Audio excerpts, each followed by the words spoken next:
And now we welcome Dr. Flynn.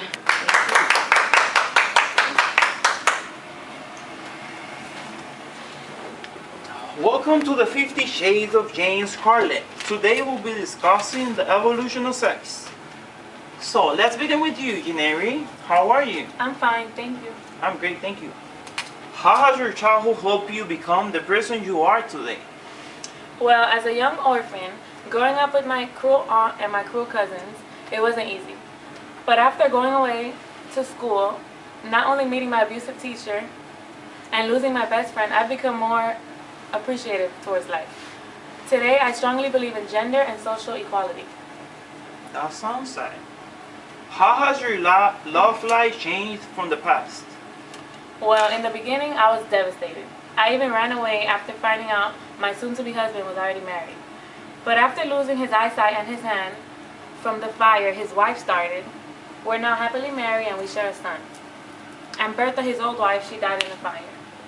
Thank you, Janeri, for your time. You're welcome. And now, let's welcome our next guest, Hester Prime.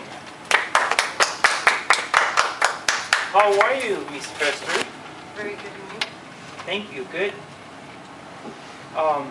Hester, I see you're wearing a letter A across your dress. What's up with that?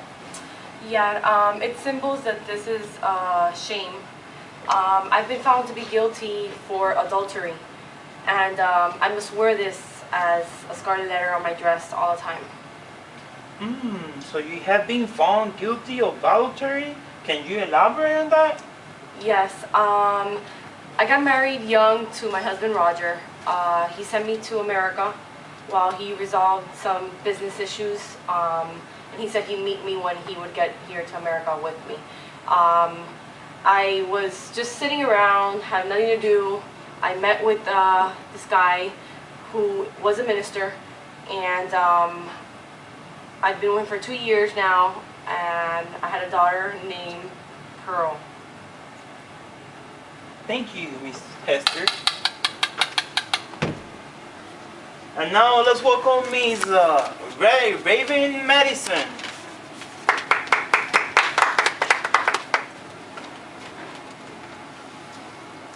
Hello, Mrs. Raven. Hi. We hear most people consider you outcast. Why is that? Well, maybe it's because I came from a dysfunctional family, and there are hippies, and my brother is a nerd, and I love spiders. I have to lose my look. I love the black lipstick. I see. I love cemeteries, and I really become very popular, and I love vampires. I would like to be one. Great. How has your love life changed when you met Alexander Sterling? Well, Alex makes me feel like my dream of becoming a vampire come true, and I feel his mystery, but even though I don't want to lose my immortality, I don't want to lose his confidence. Okay, thank you, Miss Raven. You're welcome. Now, ladies and gentlemen, let's welcome Anastasia Steele.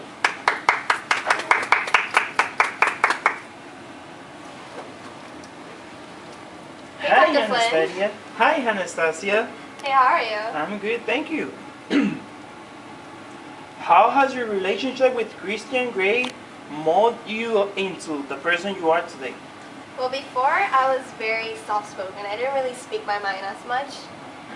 With meeting his type of lifestyle, I've become much more opinionated. I've been able to say what's on my mind more often, and I'm much more, much more free-spirited. And he's actually brought like the outgoingness out of me. I see. When hearing what Miss Robinson